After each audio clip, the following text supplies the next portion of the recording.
Hello, my name is Damon Friedman, co-founder and president of SOF Missions.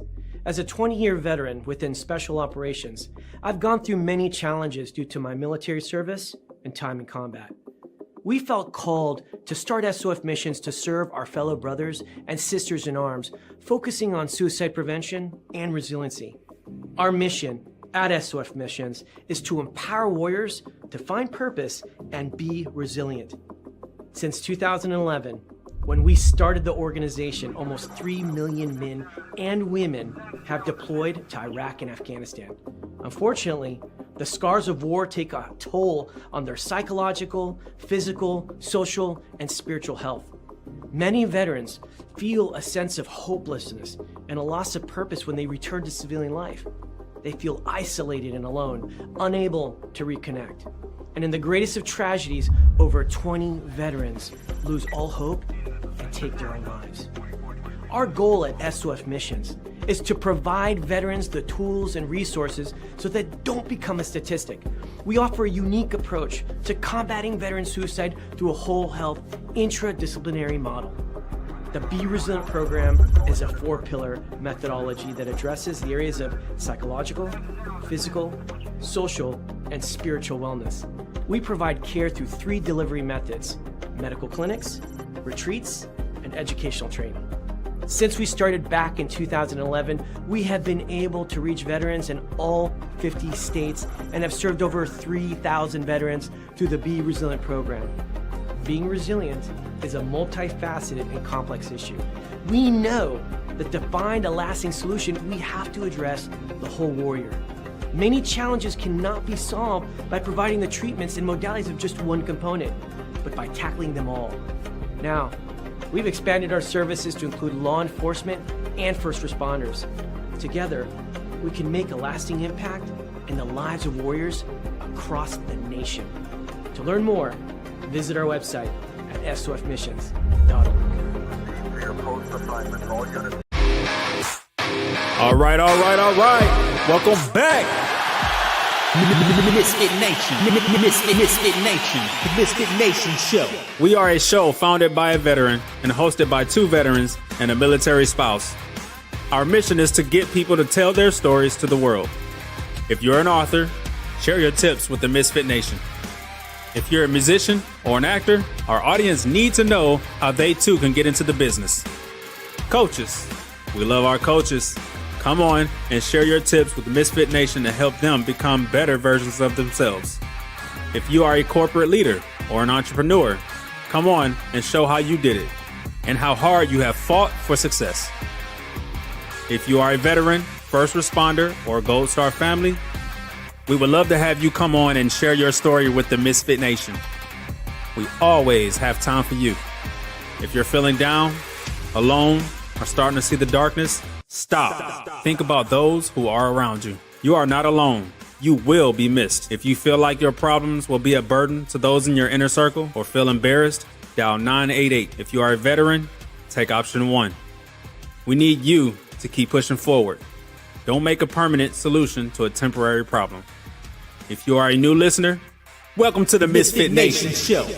Be sure to subscribe to our show on your favorite podcast app.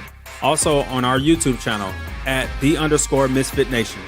Subscribe and click the bell to keep you up to date on our latest episodes and all of our news. You can also find us on Heroes Media Group and About Face Radio. Now, let's get to the show!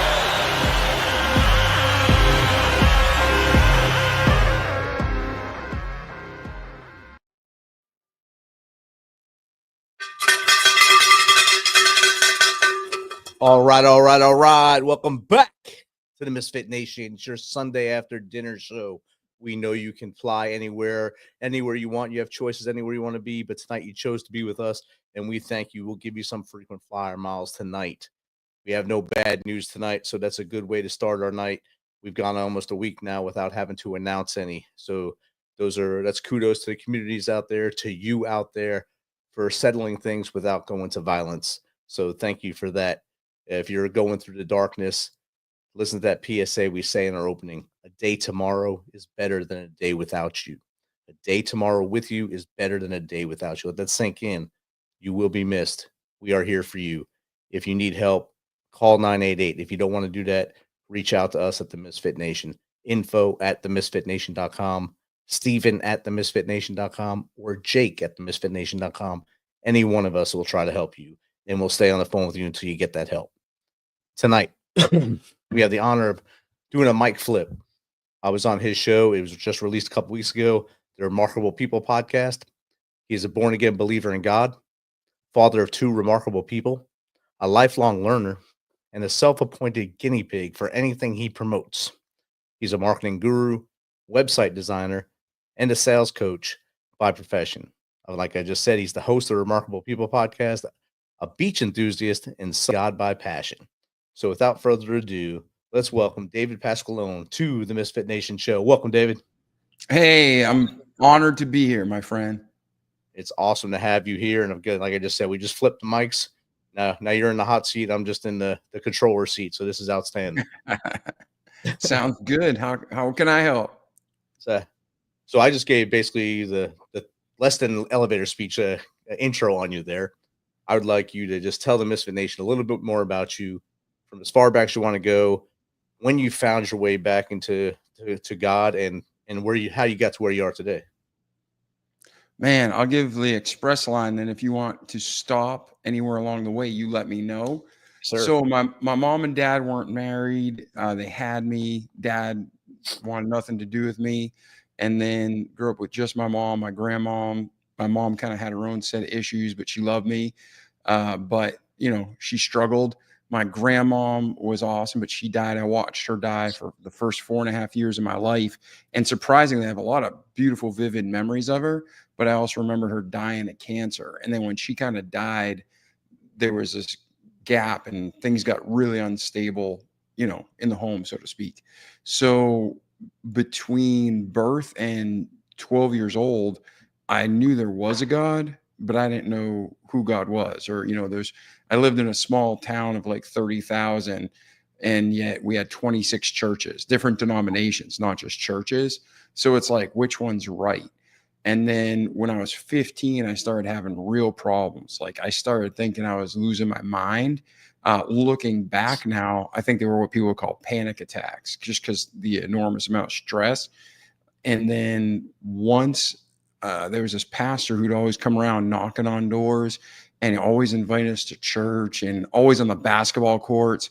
And when I was having these issues, I just thought I need to go there. Like just God put it inside of me that I need to go to this church. So the first time I went, I didn't know the difference between like a Bible and a hymnal. I didn't know where to find stuff when he was talking. And it was really funny looking back. It was a small church, less than 100 people total. And that includes like families with children. But I remember going, and how you're in school and you raise your hand when you have a question. I did that in the middle of church services for the first like 3 weeks, Sunday morning, Sunday night, Wednesday night. Nobody said a word to me. And then the pastor came to me after a Thursday night youth group, and we're walking up the hill to get to our cars. And he's like, hey, sadly, we don't have a lot of men here who have time to kind of disciple you, but I got a friend a town over who has some time, and would you like him to disciple you? And I'm like, sure, but what's that? And he's like, oh, basically answer your questions out of the Bible. I'm like, yes, absolutely. So this man, that was Pastor Carl Kuhn, and his wife Bev ran that small Baptist church. And then Tony Stefanini's the man who just took the time out of his life to come to my place twice a week. And because of that, I trusted Christ as my savior. 1, 2, 3, 4, 5 of my best friends that I can think of trusted Christ as their savior.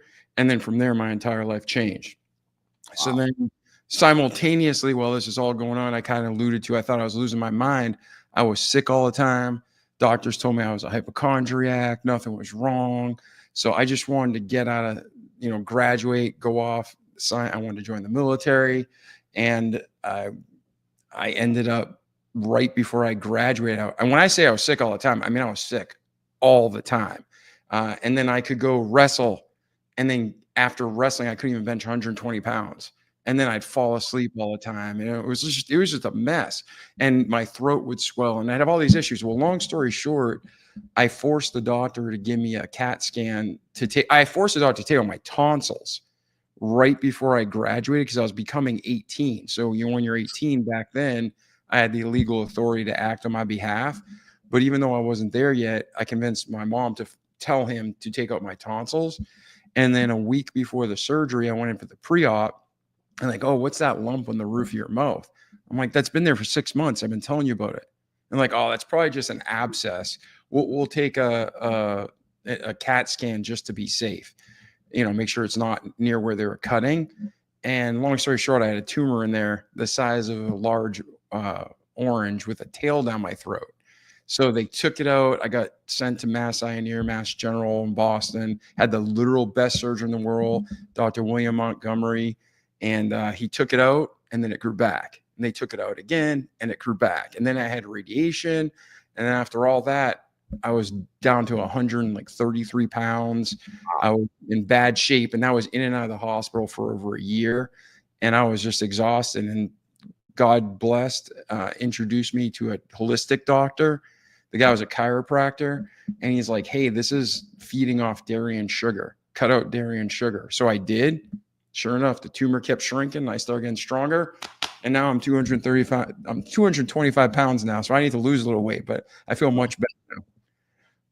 That's outstanding. And you talk about the holistic approach in chiropractor. I had tore my quad the day before Father's Day, and I couldn't get an actual doctor's appointment because it's so much backlog with the VA or backlog with our other doctor. So I went to my chiropractor and I told him. He said, "All right, just hold still." And he had me on the bench on the table, and he did something to my leg. I might have screamed like a little girl, but I could walk after that. Yeah. I could actually walk without a limp, and I was like, wow, that's amazing. Then I started getting dry needling in there, and it's worked way better than waiting for that doctor to actually do something. Yeah, and we've all had it. I had it one time where I just woke up one day and I couldn't move my arm, and I went to the chiropractor, and I went to the chiropractor, different chiropractor. He was a guy that worked on the Celtics, and he's like, Dave, see that hole? I'm like, yeah. It's like, that's where your shoulder should be. I guess I separated one of the last wrestling practices, and for 6 months it was out of joint. So I'm sitting there doing like landscaping, and one day my arm just woke up dead. So he just grabbed it, popped it in, and like you said, agony for like 2 seconds, and then all the blood flowed back, and it's been perfect ever since. So those chiropractors, God's giving the right chiropractor, like any other doctor, gives them a gift. They do great work. Definitely do. I thank him right now. He's scuba diving over at the Cocos Island of Costa Rica right now with all the sharks. So hopefully it makes it back to me in one piece. Nice. Yeah. So, that was a shotgun of the first 20 years, and obviously there's a lot more, but like everything about it is like, I know God's real in my soul, but anybody who is around me, just on the statistical like anomalies of, I should be dead, I should be deformed, I should be like handicapped, everything you could possibly imagine, I came out like perfect, like the best case scenario. And that wasn't because anything I did. What I do, I laid there for 3 days and let them cut me open, fill me with super glue, and cut me open again, right? I didn't do anything. It was all God. But yeah, like that's when you're talking about people where I love in the intro, don't make a permanent decision for temporary problems. God loves us all, and he is not vindictive. Satan's the bastard who causes all the issues. Satan's the bastard who causes the torment. Satan's the bastard who lies and makes your life miserable, whether you think so or not. So what you have to remember is God loves you and wants you to be well and prosper. But if he is allowing something terrible to happen, there's a reason. If you just stay on the narrow path, you will come out better, not just in this life, but more importantly for eternity. So you should never quit. Definitely. My guest last Sunday, Andrew Jones, he was at the point where he almost ended it all. And that was from being in the Marine Corps, PTSD, and not having that purpose when he came out, and that darkness just creeped in on him. And the Lord shined that light on him. And now he is the opposite, total opposite of that. Now he has Locked and Loaded Faith podcast now, where he brings men on to talk about their faith like you, and shares his journey with them so that they know that there is a way out of it. Yeah. And sometimes, like, people talk about seasons, and when you're going through it, doesn't matter if it's a week season or 7-year season, it hurts. And I'm not making little of anybody's pain, because there is emotional pain, there's physical pain, there's that pain that just to your soul, you can't even speak, you just weep, right? We all know different pain, but it will all get better. And again, God's not vindictive. He is only love. So if we're here and you're hearing my voice, or, you're hearing Rich's voice, or you're alive, breathing, there's a reason. And again, I'm not just making this up. In 2005, totally unrelated, I started getting sick again after some dental work. And for 2 years, I just wasn't right. And then in 2007, I collapsed. And I went to an ER in Texas where we were moving cross country, and they're like, you got a blood infection. And then from 2007 to 2009, I again dropped down to like 140 pounds. The 3 different doctors told me to make out my will, get my affairs in order. I ended up having to go to the Mayo Clinic in Minnesota because nobody could figure it out. And when I say I was in agony, it was agony. And I could take a polygraph. I wasn't just praying, Rich, to get through a day. I would be praying, okay, God, just let me live one more hour. Let me just get through this hour. And it was horrible, but I learned a ton. I don't want to go through it again, but I learned a ton. And that pain lasted. I had stomach pain and facial pain. I had trigeminal neuralgia from the dentist that hit a nerve. So I couldn't sleep, couldn't eat, tons of just issues. And then it ended up taking out my gallbladder, and I was trying to take out other body parts between infection and lack of sleep. But that whole ordeal was straight up 3 years of torment. But then once we started getting better, again, I'm back and healthier than ever. So I don't know why it happened. I'm thankful that it's over. I'm thankful for what I learned. But for anybody listening to Rich or I or anybody else, don't compare yourself to anybody in the sense of like, why is this happening to me? Ask that question to God if you can learn from it. Ask the questions to God, but don't question God. It's like a kid. Why can't I do that? That's questioning your parent. You deserve a slap in the head. And if there's any snowflakes listening, I'm sorry. Kid needs a slap in the head. But if he's like, hey, why can't I do that? That's a whole different conversation. So don't be afraid to ask God why, but don't be a little, scumbag and question him either, because he is our creator. That's when bad things happen to you, and then you have to fight through it and notice, like you said earlier, he's not being vindictive. He's trying to teach you a lesson, and you will learn a lesson, or you will not learn, and bad things will happen to you anyway. So some people just don't learn, and that slap on the head. Just but like on NCIS, it doesn't always work for Denozo, but it did work sometimes. Yeah. And in the Bible, the two best stories that kept me going when things were dark, I mean, it was Joseph and Job, because Job didn't do anything wrong, but Satan was like, oh, I can get him to switch. I can get him to hate you. And he couldn't, right? Because Job had that pure heart. But Job went through a lot. Now, Joseph, people don't know this, but that wasn't like 2 days or 2 weeks. There's estimates up to 30 years. That guy, he was betrayed by his own family, and he was, traded and sold and put in prison. And when things start going right for the guy, he gets betrayed again. Potiphar's wife accuses him of rape, but then he ends up with Pharaoh, and he ends up second in command, and then it all worked out. So again, it's like, if God allows something to happen to you, even if you don't feel it right now, there really is a bigger reason. And again, the best story in the Bible is Jesus. You can't tell me Jesus did anything wrong. He was perfect. He was holy. He was without sin. And yet that guy got beat up and betrayed and spit on and mocked. And he did it for us. He did it for you. He did it for me. And he would have died for one of us. He didn't have to die for all of us. He would have died for one of us to be saved. But instead, he died for the whole world. So it's a beautiful story, but if you're suffering right now, just remember there's a reason, and you will get through, and an eternity will be beautiful. Just keep battling. Keep battle. Don't quit. I mean, David, you could have quit twice when you had orange-sized tumor in you with a tail going down inside you. I mean, just thinking the way you describe it, just thinking of that inside you, and you were just a young man when that happened. And Yeah, I was 18. I mean, I had it for years and I didn't know. They told me at one point, because I stopped going to the doctor because I was so sick of going. All they ever did was prescribe you antibiotics, right? But they told me I had asthma. Because like I'd be like wrestling and boxing and working and I had no problems. But then every once in a while, I was just like, I had to open the freezer. We were poor. We didn't have air conditioning. Open the freezer and like breathe in the cold air. What was happening is when I cooled off the temperature, it shrunk it enough that I could open my airway.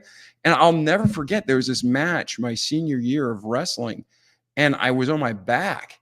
And the kid, it wasn't like some amazing hold. But you know, when your airway is completely just gone, like you have no air, but then you have the type you can hold your breath and fight. Then you have like in jujitsu where people cut off your artery. Well, you got 5-6 seconds. I don't care how big you are, your brain is going to shut off. When I was on the ground, I was shutting off and I could feel it. And I did not know why. And I'm embarrassed. And it's one of my last matches in my senior year. And people were looking at me like, what the hell is wrong with you? How'd you lose that? And looking back, it's like, duh, all the tumor was cutting off all the blood flow to my brain. And it was a vascular tumor. That's another thing. I was wrestling and boxing, just screwing around with your friends, playing tackle football. I've never even had a nosebleed in my life. Oh, wow. So it's nuts, man. But that's all God, because statistically, there's no reason I should be alive, but I am. And that doesn't make me special. That makes God special. And that makes anybody listening who's going through stuff, if you're still here, there's a reason for you. Definitely. And that helps you kind of guide you to your purpose now and helping others. You help others through marketing. You help others through web design. Tell us a little bit how you got into that side of your business life while still leading with faith. Yeah. So I never knew what I wanted to do. Like I had ideas and I tried everything I could. But there's some people in a way, not in jealousy, but I envy them that they're born like, I want to be a blank. I want to be a landscaper. I want to be a doctor. I want to be a secretary. They just know what they want to do. I was never like that. I had no idea what I wanted to do. And I was like, okay, I'm just not going to go to college. Why waste money to go to college? Because I was just recovering from this tumor. My goal was to join the military, and that got, I was damaged goods. They removed the cheekbone, they removed my palate. Like you can't tell, but I've had parts removed from it, right? This isn't, I don't have share fake plastic, but they took away and then God started healing it up.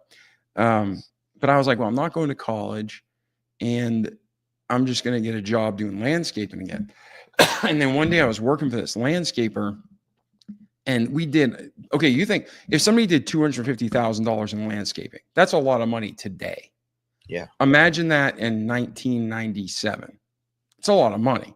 Yeah. And, you're not supposed to talk to the customers and say, what do you do for a living?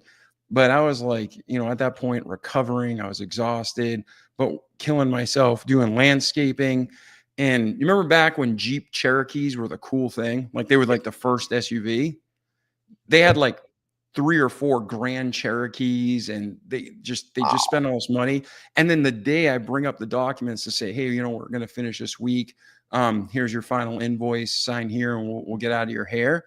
The wife's like, I know I designed this, but I think I want this, and this different. And I'm like, ma'am, we're just about to wrap up. I'm like, that's like a complete project redo. And she's like, oh, I know. She's like, we'll pay for it. You didn't do anything wrong. And I'm like, okay. I'm like, all right. I'm like, let me do this. Let me get the owner on the phone, the designer, and they'll hook up what you need and we'll get it done. So inside, I'm like, I'm going to college because I'm like, what do they do? So I went and asked these guys what they did for a living, and they just were at the right place at the right time and came up with an invention. The time clocks, like old fashioned punch time clock. Yeah. Him and 2 of his buddies were the guys that patented it. And they just made millions and millions of dollars and they'd be done for the rest of their life. So I thought, okay, they make all that money with a pencil and paper and I'm the one planting their trees. I'm going to college. Now, college isn't for everybody. And I didn't even know what I wanted to do, but I knew I didn't want to I knew that I love building stone walls. But I knew that by the time I get older, my back might hurt. And I didn't know what my outcome was physically Because, at that point, they didn't know if the tumor was coming back again or what, right? So I'm like, I'm going to go to college and do something I can do with my mind. So even if I was having issues physically, I could work. So I go to college, don't know what I want to be. I went for marketing, and I had these people in Pennsylvania convince me to switch to engineering. And then I switched to engineering, but I never ended up going to that college. So I went to Pensacola Christian in Pensacola, Florida. And there I started with mechanical engineering, and I did 2 years, Rich, and I was miserable because I was only getting an engineering degree because I figured I'd go into sales. And I thought I can sell robotics if I get an engineering degree, but I never wanted to be an engineer. And to this day, I'm still friends with I could probably call 12 people that I regularly stay in contact with from that engineering program. But they're all engineers and they're all brilliant. And I remember doing homework with them. I'm like, how do you know this? Like, I know I screwed off in high school. Don't get me wrong. But they could just get these concepts. And I felt like Forrest Gump. So I ended up getting a marketing degree. And I finished a marketing degree, worked full-time, got married, and ran a side business. And all that was easier than getting an engineering degree. Wow. So that's how I got started in marketing, but I still just wanted to go into sales because to me, sales is helping people. And I had a guy come in the store to buy a computer. Money was no issue. I mean, that was back when laptops were like $9,000. I was working for Gateway Computers. And that's actually a funny story too, because I didn't know how to use a computer. Oh, wow. And I got a job selling Gateway Computers. And I became the top salesman the first month. And I felt so bad. I didn't lie to anybody. I told them I don't know how to use it, but I heard this is good. But I felt so bad that I was selling things I didn't know that I actually I wanted to become an expert at computers. So I learned how to build them, how to program them. I learned everything I could. So now I got the software side that I never had. I'm working on the sales side, and God blessed, I was a top ranked salesman in the country, not just Pensacola. And then when I was selling computers, I'm like 2 months away from graduation. My wife's 5 months pregnant. I didn't know what I was going to do. So, you start feeling that stress as a man who needs to provide. And this guy comes in, he tells me how he sells body armor. And I'm like, really? And he was telling me how great the company was and how fun the job was and how awesome the people are. And so that's when Google first came out, or it was out, but it started getting popular. And I went during my lunch break and Googled, and the company was right. And the chief operating officer was true. And so I wrote them, and I remember fax machines. I faxed them, I emailed them, and I called them. And I said, I want to work for you. And then that's like, most of the people in there, veterans or retired officers, people with backgrounds in like law enforcement, special forces. And I'm some kid right out of a Christian college. And it just worked out. Guess where the office was? Tennessee. Guess where we were going on vacation before we had our son? Tennessee. So I said, hey, I'm not being overly forward, but I'm telling you, we're going to Pigeon Forge, Gatlinburg. You want me to swing by? The guy's like, yeah, but we don't have a job for you. Went, had an interview, met with Frank Irwin, great human. I learned so much from him. And anyways, when I went to that interview, that wasn't even really an interview, he was just kind of humoring me. He liked me. And then I made this stupid statement because I used to be very quiet. And he said something like, we don't have a job, but if something comes up, you're a marketing guy, you can't do sales, you don't know anything about body armor, you don't know anything about this or that. And he was 100% right. But I made this statement. I said, Frank, I love what you're doing. I love this company. I'm going to do this. Am I going to work for you or against you? That's the only question. And no joke, I don't know why that came out of my mouth, but that's what hooked them. And by the time I got home from vacation, remember when you had the voice boxes, like no cell phones, but you had the answer machines?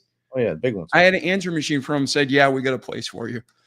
And he hired me, got my wife insurance, even though she was pregnant and you're not supposed to be able to get insurance. They worked everything out. They gave me more money than I asked for, and they did it. So it's just God. Like, you meet the right people at the right time. And even though I was scared out of my mind, I was wondering how I'm going to buy groceries. God provided. Definitely. And you were up in God's country in Pigeon Forge and Gatlinburg at the time. So There's nothing but beauty up there, except when the tourists take over. Like, well, this week there's about 12,000 Jeeps up there for Jeep invasion. But Yeah. other than that, it's a great time up there. Yeah. I lived in Knoxville in the Halls community of it for 3 years. We loved it. I worked over in Jacksboro, Tennessee, and that's where the factory was that I worked at. Outstanding. When you said Gateway, all I can think of was these giant cow boxes that came to my house when I was in Fort Riley, Kansas, when I ordered my first Gateway computer. And these giant boxes came, just looked like a cow. And Yep. Ted Waite, he was a great marketer. That just popped in my head. It's the cow box. At one point, that was like the most recognized business logo. It got popular fast. I mean, you got Coke that's been in business for how many years? And at one point, Gateway took over and they were the most recognized logo.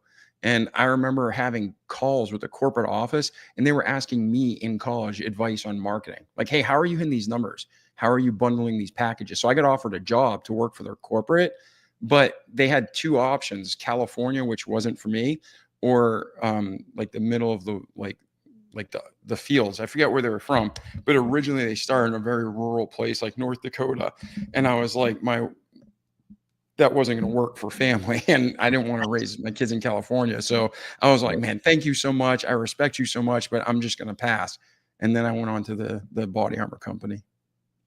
Outstanding. And we got a question in the audience here from Master June.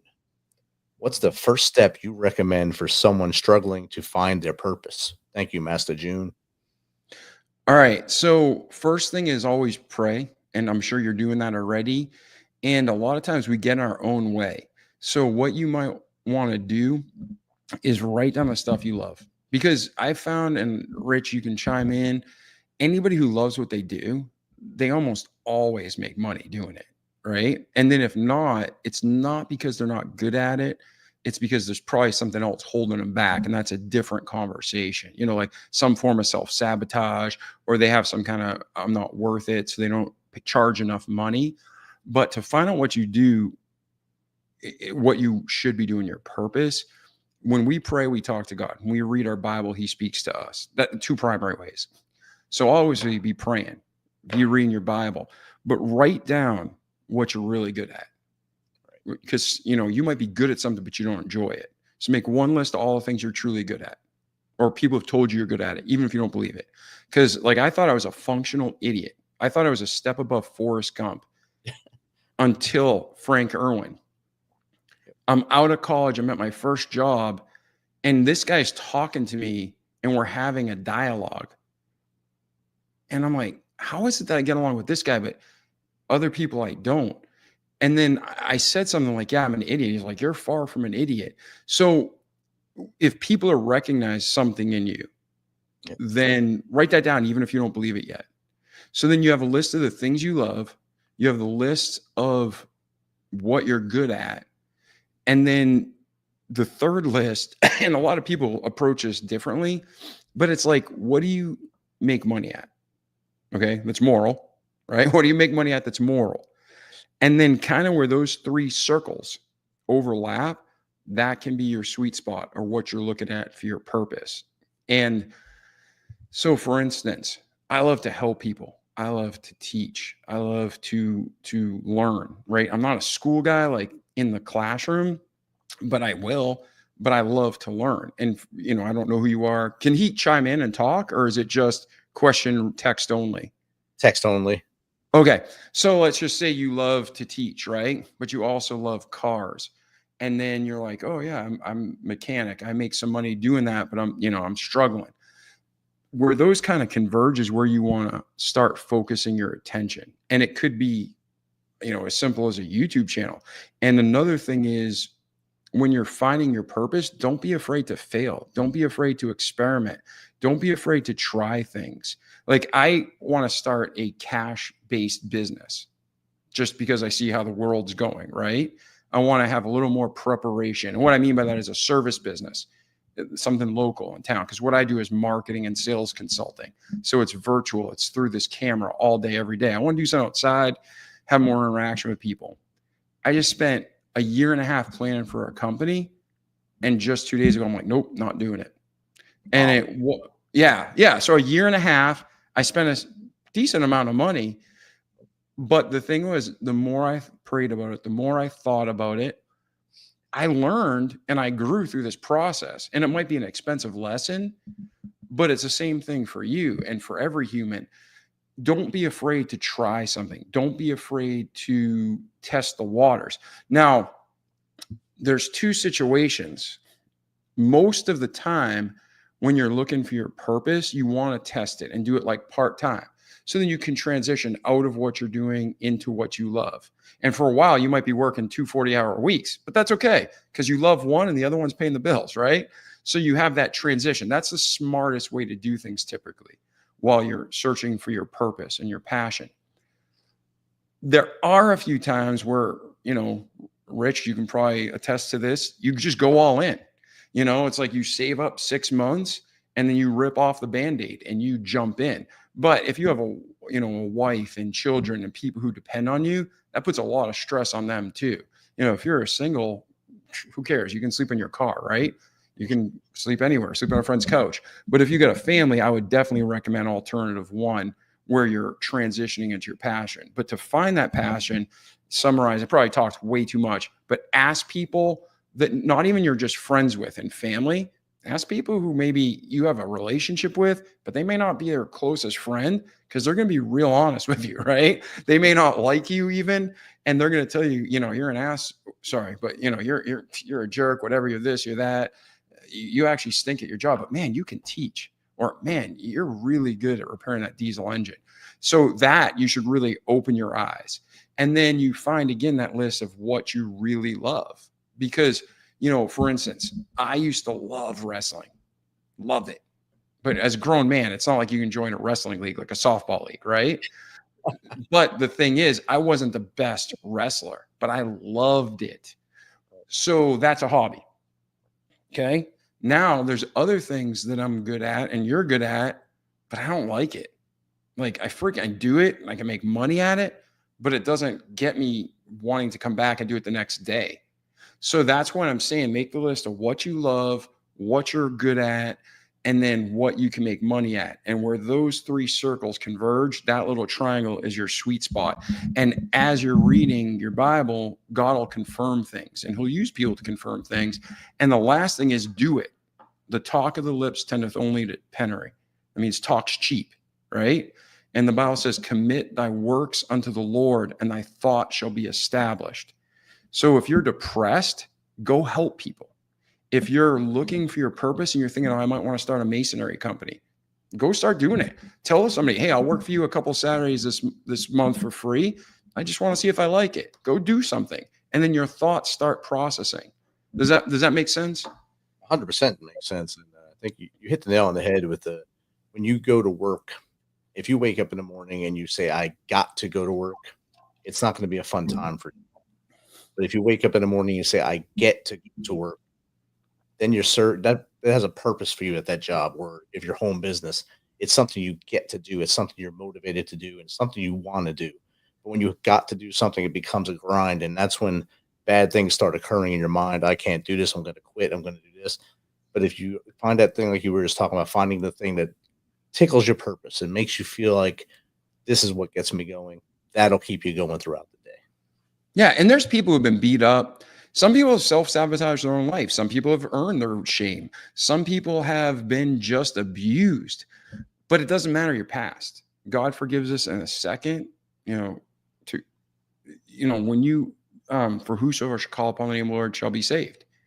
Everything's done. With the heart, man believeth in righteousness. With the mouth, confession is made of salvation. But there's people who've been convinced by their parents, by their people they grew up with, by their spouses, that they're worthless. So if you're in that case, in that category, sadly, I'm sorry. And I've been there, right? But what you want to do is forget all of it. Just forget the lies. And even if you believe them, just forget about it. Just what am I supposed to do today? What's the most valuable use of my time today? And then do it. And that's just keep you going. And, I was joking around. I'm 48 and I was just telling one of my friends yesterday, or maybe even early this morning, it's the weekend, the days are blending together. I was like, yeah, I don't know what I want to do when I grow up. It's always changing. So my purpose in life is to glorify God. And then I know my personal calling is to help people grow as much as I can. I want to win people to Christ in the sense of tell them about Jesus and have them trust him. And then I want to take people who are Christians and help them grow, right? And I'm not perfect. They help me as iron sharpeneth iron, so the man a countenance of his friend. So that's my purpose, okay? But that purpose might be in, I'm running my own company, I'm hiring employees and helping them out. It might be, I'm going to go work for corporate America, and now I work with a team. It might be, I go to the gym and I see somebody struggling, having a bad day, and you're just like, hey man, how's it going? You can talk to them about sports, but you're just there for them. So for you, I don't know your situation, but you do have value, you do have purpose. And you may not see the big picture, but just focus on what do you want me to do today? What's the most valuable use of my time today? And that's all you can do. Just do what you need to do today, and the rest will work out. 100%. And we got another question came in. This is a pretty cool name, I guess. Fake news. So how has your faith influenced your approach to leadership and business? So I don't that's a great question, first off, but I think I grew up with so many liars that even before I trusted Christ, I had no tolerance for BS. And I'm the same guy. I taught at a college for 3 years, and I tell the students the first day, I'm like, you may like me or you may hate me, but I'm the same jerk to everybody. So when I'm living the life with God, there's a saying, you never know who someone is, behind closed doors in the dark. And that is very true. But I try to be the same guy all the time. And this is why. I can lie to you. I can lie to other people. I can even lie to myself, but I can never lie to God. So why waste the time? So when I'm in leadership positions, I think everything you do, you should be a leader. Like, not like you're struggling for power, but you should have character and you should have integrity and you should have those leadership qualities. And men, meaning mankind, will naturally gravitate towards you. You can be the janitor and be a better leader than the CEO. So number one, I think every decision needs to be made with moral, ethical values that matter to you. And if they go against the grain, shake their hand, say, thank you. This isn't for me. And again, I'm not saying as a hypocrite or, oh yeah, I make good money now, but I did this when I was in college, when I could barely buy groceries. I'll be honest. I mean, this wasn't Ted Waite it was just the regional manager at that time. They made more money off one brand of computer than another.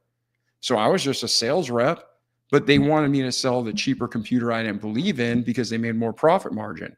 And I took off my name tag. I'm like, thanks for the opportunity. I can't do that because I don't believe in it. Have a great day.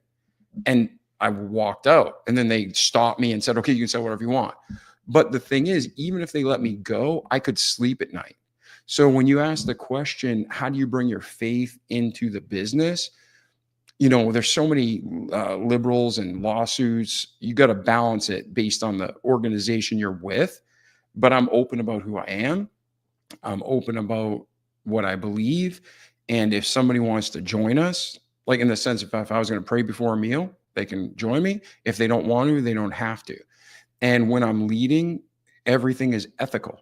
And I work for a company, Armor Holdings, that got bought by BAE. Man, I love that company. That wasn't in any way, shape, or form a Christian company. But when you flipped open that laptop, it said, I'm summarizing it, but basically, this is a work computer. You're here to work. Do not use it for porn or anything unethical, or you're fired. And they meant it. And I loved it because they had character in everything they did.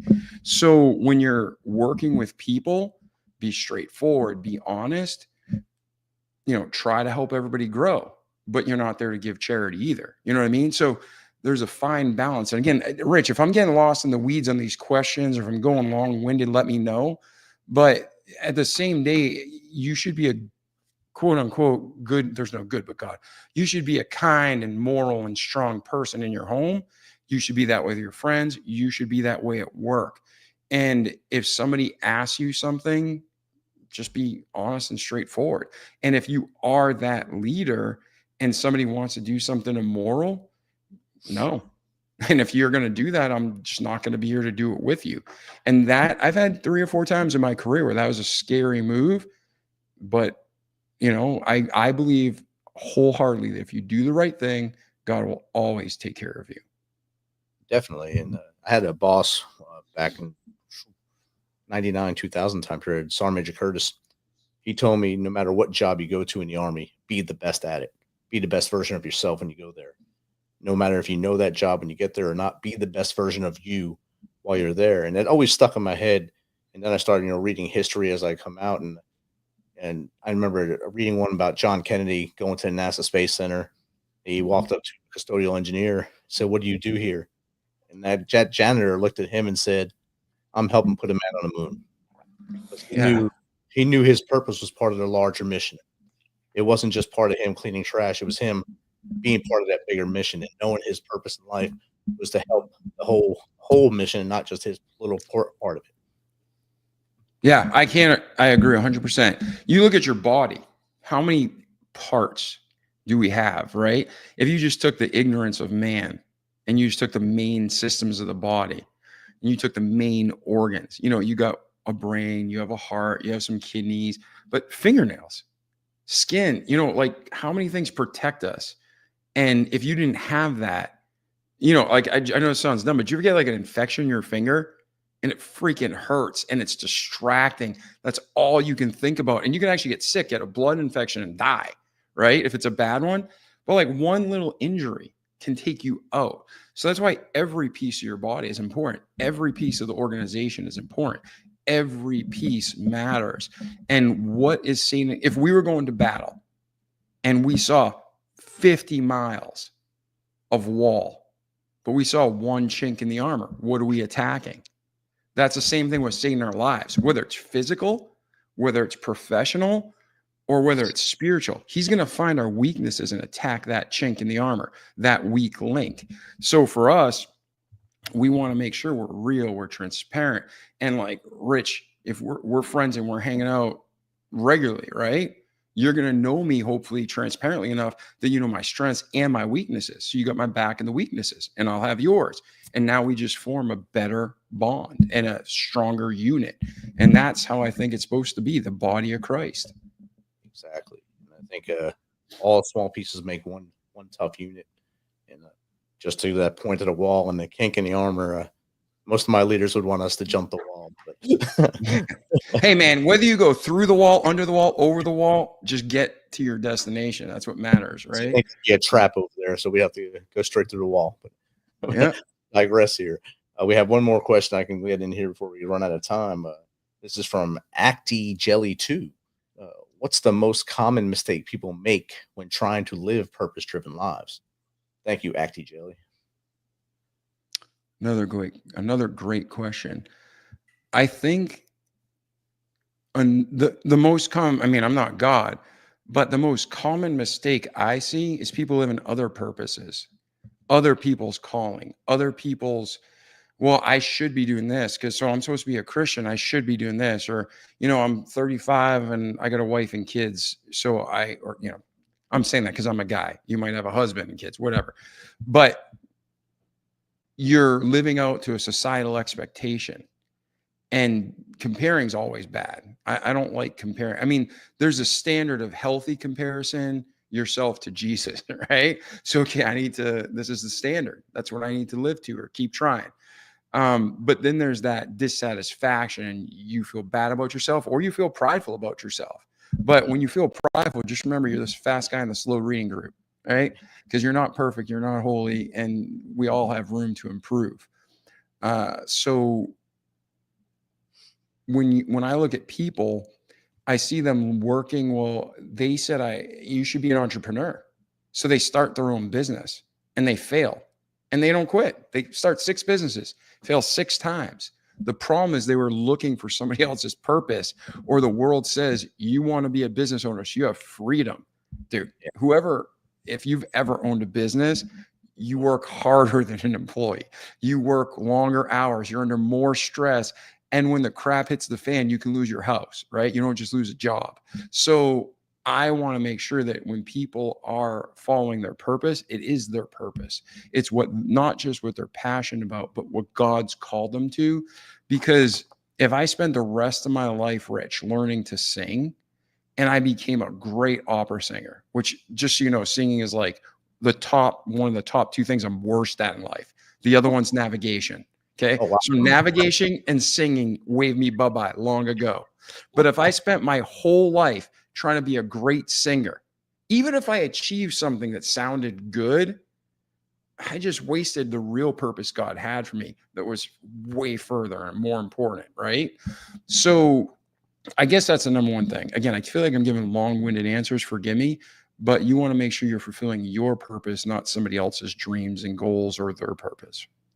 Definitely. I think as we're going through grammar school, high school, our parents are kind of telling us things that would be successful for us. And a lot of my class wanted to either become teachers or go into business and go to school and learn business. Or for me, it was go learn accounting. And I did up to accounting 2 or intermediate accounting. And I was like, I can't do this. Yeah. I can't do this. It's killing me. So I switched to marketing. And then I went in the Army and took basically a 20-year hiatus from school and then started up again and finally got my degree in Homeland Security at the end. So I finally found my purpose was something way different than when I started out as, because I was being pushed to something. And I took that life curve and went with the green boots, the green suit and boots, and did my thing for 20 plus years, and then found my real purpose in life. Yeah. And again, God's will doesn't change. And our purpose, our ultimate bottom line purpose is to glorify God. It's in John. But, our missions change. You might have different missions at different seasons in life. And so, like right now, I run my own company. We may talk in a year and I may be working for somebody again, or I may start another company. Who knows? But if we're always seeking God and saying, hey, God, what do you want me to do? What's the best use of my time today? So there's the biblical principle that we plan like you're going to be here 50 years. And before you jump in, you count the costs and you measure and you plan. That's all biblical. But it's also biblical to live like today's our last day, right? And to live like we're giving it all. We're leaving it all on the mat. We're living it all on the battlefield. Live or die, we're giving it all. And that's why cover to cover, Old Testament, New, balance. A false balance is abomination to the Lord, but a just weight is his delight. The concept of balance is something, a thread, like faith. Faith is how you're saved. That's a thread through the Bible, Old Testament, New, cover to cover. But there's also, if you want to live a life that has that peace and joy, there's balance. Balance is huge. Definitely.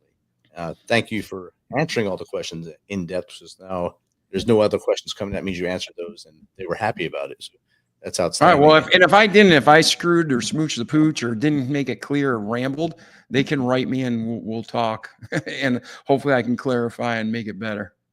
Well, definitely. And Tim McGraw had a great song, "Live Like You Were Dying," and you got to live every day to your fullest. Is what I took out of that song. Not just to live like you're going to die, but live every day to your fullest and give your best every day. And I think that's everything you were saying just now. Live with that purpose and lean forward in life and do what the plan is for you. You may not know it. It's not written in front of you, but it's up here. It's someone's on this little shoulder here telling you. So just do that thing and do the right thing, and you'll understand what's going on in life. Yeah. And there is I don't want to think people think I'm like hyper violent, right? But I will say violence, I don't care what anybody says, violence solves problems. Okay. There's times in life, when you read the Bible cover to cover, people went to war for a reason, right? But why I brought that up is when and again, I didn't always know. I just need to know what I need to do today. When you know, okay, this is at least what God asked me for today, then you don't compromise that in any way, shape, or form.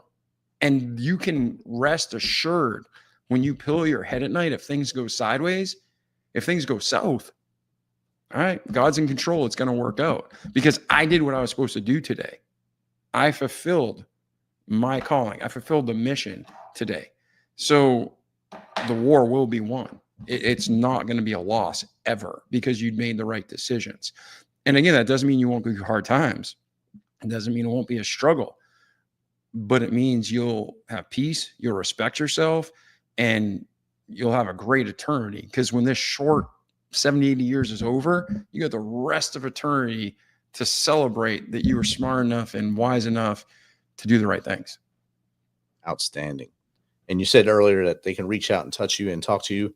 What's the best way for the audience to get in contact with you? Yeah. So the best way to reach me is through email for sure. But you can go to my website, davidpasqualone.com. There's a contact us page and just say, hey, I saw Dave on the Misfit Nation. I wanted to get in touch, and I'll give you a call back. That way I'll call you directly. Outstanding. And it's going across the bottom of the screen. If you're on video, on audio, it'll be in the show notes of it as well. And it's also in the chat. Every one of your links is in the chat. Both your personal links and your Remarkable People links are all been shared in the chat throughout the night. So Nice. as we're getting ready to close, this is our last Stump the Chump question that we give at the end of it here. What's 3 things the Misfit Nation can start doing tomorrow to be better humans? 3 things the Misfit Nation can do to be better humans. Yes. That's powerful and broad. So the first thing is be who God made you to be. Doesn't matter how many failures, doesn't matter what you've done. Just focused on integrity and what's right. So that's number 1. If you focus on integrity and what's right, it's like God, when they were asking Jesus, what's the greatest commandments? Love the Lord, the God, with all thy heart, the soul, and the mind, and love thy neighbor as thyself. On these 2, everything falls. Basically, if you love God and you love others, everything falls into place. So to answer your question, love God, love others. 2, just do the right thing, even when it's hard. You know what to do. You got your orders, follow them. That's your next step. This is the most profitable and valuable thing I can do today. And then the third thing is the older I think we all get, but again, we go through different seasons in life, the more we realize how little we actually know. And I believe in absolute truth. I believe in right from wrong. I believe in black and white. That is not what I'm about to say. But sometimes we're so convinced we're right, we destroy people along the way. Emotionally, we destroy people with we come down, they're not in the same place we are, and they just can't handle it. We crush them like a weak rock and they turn to dust. So tying into that first one is also the third, that ask a lot of questions, try to lead people to the right answers, to the right decisions, to the black and the white. Don't just crush them. And, there's people who sin and just, they'll hurt somebody just to be a jerk. And it is true that everybody does, and everybody is who they are for a reason. But there's also times where you don't have time to psychoanalyze them. You know what I mean? Exactly. But when you do have time to spend with them and work them through their issues, somebody lied to you at work. Why? They didn't show up for work and they lie about it. You might want to just, instead of just saying, you're out, you're fired, talk to them and see the real reason. And then maybe you do fire them anyways, but you're like, I'm here for you if you need me. Right. So I remember one time I had a very bad situation with employees. I had 35 people under me, and 2 of them got in an affair.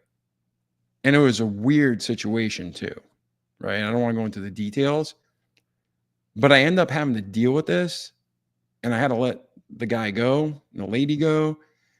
And to this day, though, I still have a good relationship with both of them. And again, that's not, oh, look at Dave. I'm not saying that to lift me up. I'm saying that because I'm practicing what I'm preaching here, and I treated them how I felt was just, but I did it with the love and compassion that I think God wanted me to have and what I'd want. And we were able to, after they were fired, they were clearly fired, but then I was able to help him through it. And now he runs his own, no, it's not because of me only, but instead of just crushing the man and telling him what a worthless piece of trash he is, I was able to help him get, squared away mentally and back on his feet. And now he runs his own company. Outstanding. Thanks for sharing that with us, because that's makes it humanize the 3 things that you just shared with the Misfit Nation.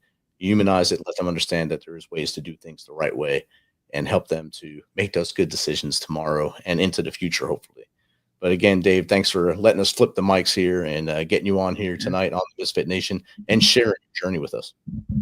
Yeah, it's been an honor. Like I said, if anybody needs me, just reach out. I'll do what I can. But yeah, I wish everyone only the best, and God's there. I got nothing, but God's everything. Outstanding. Appreciate you.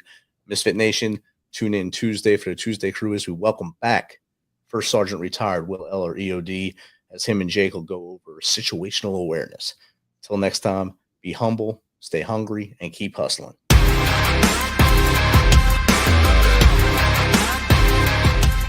Thanks for checking us out and being a part of the Misfit Nation show. Don't forget to visit our website at themisfitnation.com. That's themisfitnation.com. Check out all our past episodes and get some of the great Misfit Nation gear for you and your family. As always, be humble, stay hungry, and keep hustling because we are Misfit Nation. Misfit Nation.